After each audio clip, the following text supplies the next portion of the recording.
ભગવાનને ખુશ કરવાની કોશિશ કરવા કરતાં એક નાસ્તિક માણસ જે ભગવાનને ખુશ કર્યા વગર સારા કામ કરે ને હા બુદ્ધિવાળો હોય. કારણ કે કોઈ દી ભગવાનને ખુશ કરવાની ઈચ્છાથી કામ કરતો જ નથી, કે સ્વર્ગના ડરથી કે મોક્ષની સ્વાર્થથી કે ભગવાન નરકના ડરથી કોઈ દી કામ કરતો જ નથી સારા કામ. એ નિસ્વાર્થ રૂપે કામ કરતો હોય ને નિસ્વાર્થ રૂપે કામ કરવું એ જ શાસ્ત્રમાં લખેલ છે. ને બધા કહે કે ઓશોને ન સંભળાય ભગવાન નારાજ થાય. ભગવાન છે કે ગુંડો છે?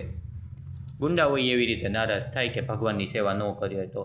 મારા હગામાં એક આવ્યા હતા કે વાસ્તુશાસ્ત્રમાં આમ લખેલ છે કે ખાટલામાં ખાલી ખાટલો નહીં રાખે, ખાટલાની પાટી તૂટેલ હતી, હું બેહીને ભાંગી ને એ રૂમમાં કોઈ જાતો હું એકલો બેસતો ને ખાટલાની પાટી હતી એ આમ તૂટેલ જેવી હતી. એ ક્યાંક આવા ખાટલામાં બે ઘરમાં દુઃખ આવે તો સુખ કઈ આવે? એવી રીતે દુઃખ આવતું હોય તો ભગવાન શું કરે છે? જો તમને મારો વિડીયો સારો લાગ્યો હોય તો કમેન્ટ કરીને બતાવો. ને આ જેટલા લોકો ધાર્મિક વ્યક્તિ છે ને 4 લોકો ગાંડા વેડા કરે ને એને ગાંડાપણું કહેવાય, ને 4 લાખ લોકો કરે ને હજારોની ભીડમાં કરે ને એને ધર્મ કહેવામાં આવે છે. કમેન્ટ કરીને બતાવો મારો વિડીયો સારો લાગ્યો કે નહીં.